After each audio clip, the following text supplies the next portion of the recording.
साथियों नमस्कार। किसानको जिन्दगी कहिले धान काट्ने, कहिले हलो जोत्ने, त कहिले बिहान बेलुका गाई गोरुहरूको सेवा गर्ने यस्तै छ।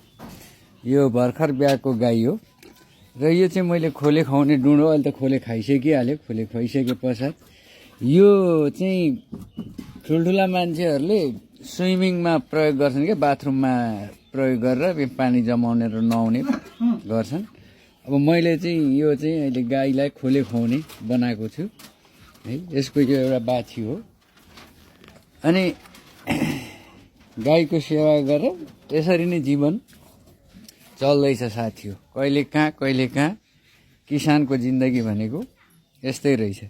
अब यो चाहिँ मेरो घरभित्रको कम्पाउन्ड हो साथीहो। यो बाहिर चाहिँ मैले यसरी कम्पाउन्ड घेरेको छु, सबै वरिपरि छ र यस्तै छ साथीहो। हस् त, धन्यवाद।